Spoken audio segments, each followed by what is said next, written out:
നമുക്ക് ഒരു ക്ലോസ്ഡ് ഫിഗറിൽ എങ്ങനെയാണ് സിഗ്സാഗ് സ്റ്റിച്ച് ചെയ്യുന്നതെന്ന് നോക്കാം. ഞാൻ ചെറിയൊരു ഷേപ്പ് വരച്ചിട്ടുണ്ട്, അതിൽ കുറച്ച് ഡോട്ട്സ് ഇട്ട് വെച്ചിട്ടുണ്ട്. ഇതിൻ്റെ ഒരു കോർണറിൽ നിന്ന് തുടങ്ങിയിട്ട് മറ്റേ കോർണറിൽ തന്നെ അവസാനിക്കണം കേട്ടോ, എങ്കിലേ ആ ഡിസൈൻ കംപ്ലീറ്റ് ആവത്തുള്ളൂ. അപ്പോൾ നമുക്ക് ചെയ്തു നോക്കാം. ഈ ഒരു കോർണറിൽ നിന്ന് തുടങ്ങാം, ചെയിൻ എടുക്കാം, എന്നിട്ട് അതേ ലൈനിൽ അതേ ഒരു സൈഡിലുള്ള ഒരു ഡോട്ടിലോട്ട് പോവാം. ചെയിൻ എടുക്കാം, ചെയിൻ ലോക്ക് എടുക്കുക. ഈ ഡോട്ട് ഇട്ടിടത്തൊക്കെ ലോക്ക് ഇടാനായിട്ട് മറക്കരുത്. ലോക്ക് ഇടാണ്ട് നമ്മൾ ചെയ്ത് കഴിഞ്ഞാൽ അത് നീറ്റാവത്തില്ല എന്നല്ല, ഡിസൈൻ ചെയ്യാനായിട്ട് പറ്റത്തില്ല, അത് ഫില്ലാവാണ്ടിരിക്കും. അപ്പോൾ ശ്രദ്ധിച്ചിട്ട് എല്ലായിടത്തും ചെയിൻ ലോക്ക് ഇട്ടിട്ട് വേണം നമ്മൾ ചെയ്യാനായിട്ട്.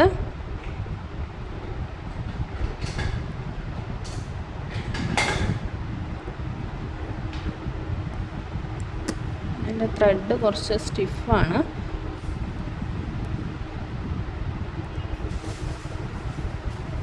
ഇത് സരി ത്രെഡാണ് യൂസ് ചെയ്യുന്നത്. തുലിപ്പിൻ്റെ 14.0.5 നീഡിലുമാണ് യൂസ് ചെയ്തേക്കുന്നത് കേട്ടോ. ത്രെഡ് വർക്ക് ചെയ്യാനായിട്ട് നമ്മൾ നോർമലി യൂസ് ചെയ്യുന്ന നീഡിലാണ് തുലിപ്പിൻ്റെ 14.0.5. ഇതിപ്പോൾ സിഗ്സാഗിന് നമ്മളൊരു ഫില്ലിംഗ് സ്റ്റിച്ചായിട്ടാണ് ഇവിടെ എടുത്തേക്കുന്നത്. സിഗ്സാഗ് ഇട്ടുകൊണ്ട് ഈ ഒരു ഡിസൈനിനെ നമ്മൾ ഫില്ല് ചെയ്യുവാണ് ചെയ്യുന്നത്. അപ്പോൾ ഇതിൽ ഇനി നമുക്ക് ഔട്ട്ലൈൻ കൂടെ കൊടുക്കേണ്ടതുണ്ട്. ഔട്ട്ലൈൻ കൊടുത്താലേ നമുക്കിത് കംപ്ലീറ്റ് ആവത്തുള്ളൂ കേട്ടോ. ഏതൊരു ഫില്ലിംഗ് സ്റ്റിച്ചും കംപ്ലീറ്റ് ആവണമെന്നുണ്ടെങ്കിൽ അതിൽ ഔട്ട്ലൈൻ നിർബന്ധമാണ്, അപ്പോഴേ അത് ഫിനിഷ് ആവത്തുള്ളൂ.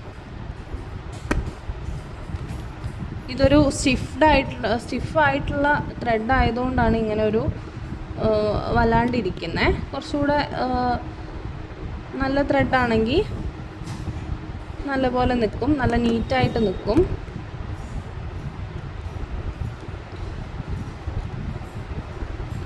ഇങ്ങനെ കംപ്ലീറ്റ് ആക്കി ചെയ്യണം.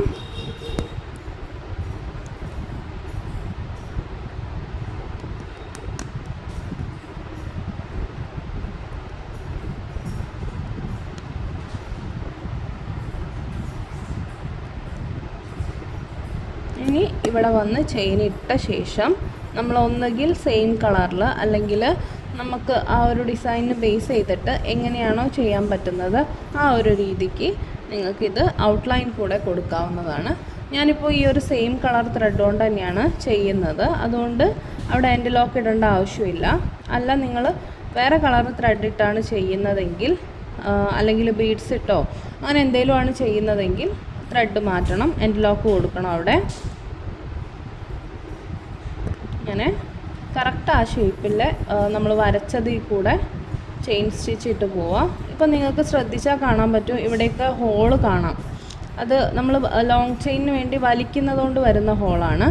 അപ്പോൾ നിങ്ങൾ ചെയ്യുമ്പോൾ ഈ ഔട്ട്ലൈൻ കൂടെ ചെയ്യണം. ഔട്ട്ലൈൻ ചെയ്യുന്നത് നമ്മൾ ആ ഒരു ഹോളും കാര്യങ്ങളും കാണാണ്ടിരിക്കാൻ വേണ്ടിയിട്ടാണ് ഔട്ട്ലൈൻ ചെയ്യുന്നത്. അപ്പം നിർബന്ധമായിട്ടും ഫില്ലിംഗ് സ്റ്റിച്ചുകൾ ചെയ്യുമ്പോൾ ഔട്ട്ലൈൻ കൂടെ കൊടുക്കാനായിട്ട് ശ്രദ്ധിക്കുക കേട്ടോ.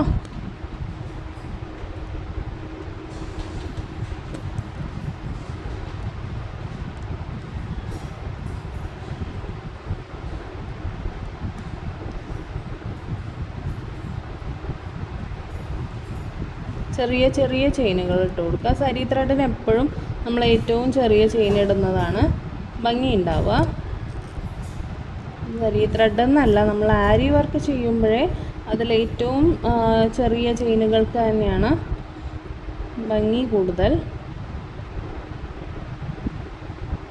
ഞാൻ ചരിച്ചുകൊണ്ടാണ് ചെയ്യുന്നത്, ഞാൻ എല്ലാ വീഡിയോയിലും പറയുന്നതാണ്. ചരിച്ച് ചെയ്യുന്നത് നമ്മൾ ക്യാമറയിൽ നീറ്റായിട്ട് കിട്ടാൻ വേണ്ടിയിട്ടാണ്. അപ്പോൾ നിങ്ങൾ ചെയ്യുമ്പോൾ, നിങ്ങൾ ബിഗിനേഴ്സ് ആണെങ്കിൽ ബിഗിനേഴ്സ് ചെയ്യുമ്പോൾ ചരിച്ച് ചെയ്താൽ കിട്ടത്തില്ല, തുണിയുടെ ഇഴയിൽ കുരുങ്ങുകയൊക്കെ ചെയ്യും. അപ്പോൾ അതൊന്ന് ശ്രദ്ധിക്കണം കേട്ടോ.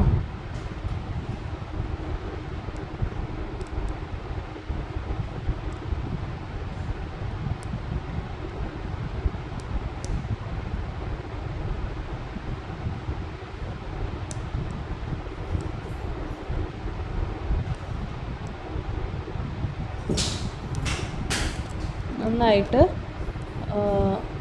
ചെറിയ ചെയിനുകൾ ഇട്ടുകൊണ്ട് തന്നെ ഡിസൈനിനെ കംപ്ലീറ്റ് ആക്കുക.